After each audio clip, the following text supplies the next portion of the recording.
Olá pessoal, tudo bem? Sou o professor Ronaldo Bezerra, mestre em Direito, sócio da empresa RBS Training.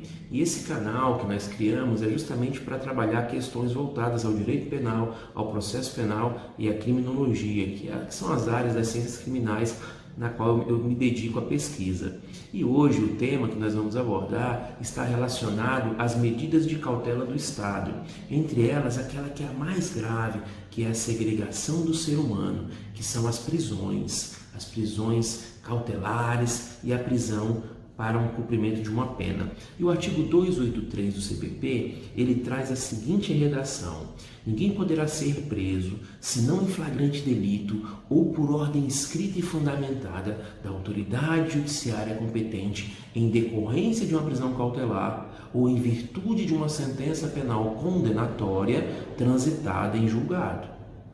Esse artigo, vocês vão se recordar, ele foi alvo de ações declaratórias de constitucionalidade no ano passado, lá no Supremo Tribunal Federal, porque se discutiam ali a prisão em segunda instância, ou seja, a execução provisória da pena. E esse artigo passou também por uma redação no pacote anticrime, através da Lei 13.964 de 2019. Por isso que ele traz essas alterações. E o que é importante nós falarmos desse artigo? O primeiro ponto é em relação à prisão em flagrante. O que é uma prisão em flagrante delito? As hipóteses de flagrante, conhecidos como flagrantes legais, estão elencados no artigo 302 do Código de Processo Penal. São 4 situações e a doutrina denomina de flagrantes próprio, impróprio e presumido. Então é quando está praticando a infração penal, quando acaba de cometê-la, ou quando é perseguido, ou ainda quando é encontrado com instrumentos, objetos que faça parecer ser esta pessoa, então a autora do crime praticado, da infração penal. Além disso, qualquer pessoa do povo pode prender quem quer que esteja em flagrante delito, de acordo com o artigo 301 do CPP. E a prisão em flagrante delito também é considerada uma prisão pré-cautelar. Não é cautelar, é pré-cautelar, em razão de sua precariedade. Até porque hoje uma pessoa presa em flagrante delito, ela tem que ser apresentada até 24 horas para a autoridade judiciária na audiência de custódia.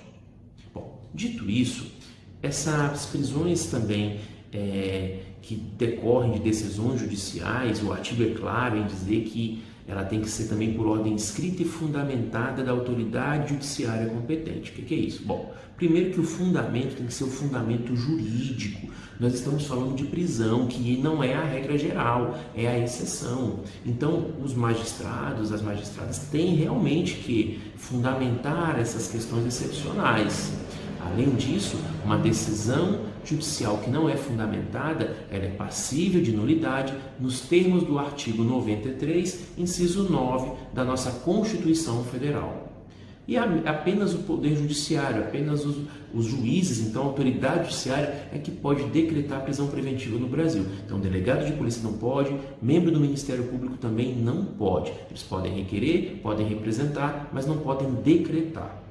E quais seriam os fundamentos dessas prisões preventivas? Bom, o fundamento mesmo são praticamente 2, que seria o fumus comici delicti, que é a possibilidade da prática do crime, e o periculum libertatis. Será que a pessoa que está sendo imputada em infração penal, ela é um risco à sociedade, sim ou não? Será que a liberdade dela coloca em risco as pessoas, a segurança pública? Isso tem que ser questionado. E o próprio artigo 312, que seria basicamente o coração da prisão preventiva, porque traz lá que a prisão preventiva poderá ser decretada como garantia da ordem pública, da ordem econômica, por conveniência da instituição criminal e por aplicação da lei penal, desde que haja indício suficiente de autoria e prova da materialidade, trouxe também uma nova redação que é justamente prestigiando esse periculum libertatis, que é como se o estado de liberdade da pessoa trouxesse então ou causasse um perigo à sociedade, por isso periculum libertatis. Então, o 312 ele traz sim os requisitos e pressupostos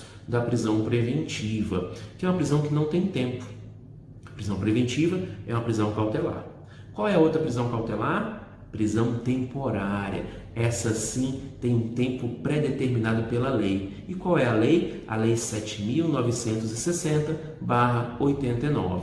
É a lei que trata da prisão temporária. Lembrando que a prisão temporária só vai existir na fase de investigação preliminar, enquanto então perdurar o inquérito policial. Acabou a investigação, não há que se falar em prisão temporária.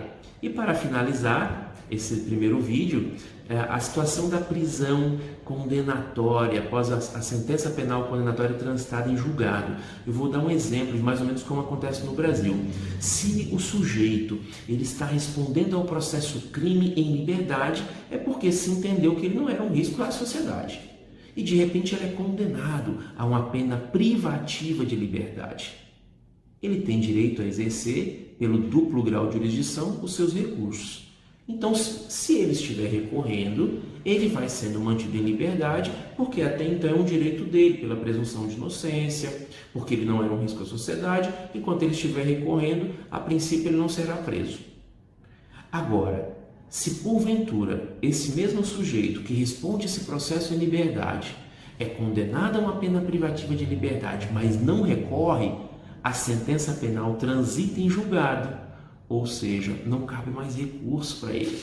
Aí o Estado vai impor o seu jus puniendi em concreto e vai fazer com que essa pessoa cumpra a pena. Ele terá que cumprir, essa pena terá que ser executada dentro daquilo que ficou estabelecido na sentença penal condenatória. E, finalizando, a situação deste mesmo sujeito que responde ao processo crime, mas preso, porque se entendia ali que ele já era um risco à sociedade, é condenado a uma pena privativa de liberdade, mas não vai conseguir a liberdade para recorrer, salvo situações extremamente complexas.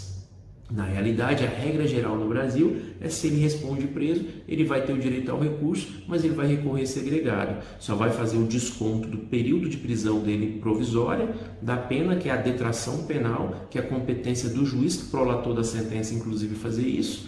E essa detração será feita, então, em benefício dele. Mas ele vai recorrer e ele vai aguardar o resultado de seus recursos segregados. Bom, pessoal, eu espero que vocês tenham gostado dessa dica do artigo 283. A gente falou um pouquinho sobre prisões cautelares. Eu sou o professor Ronaldo Bezerra e este canal é dedicado a você que, assim como eu, ama o direito penal, tem o direito penal na veia. Então, penal na veia para vocês e até a próxima.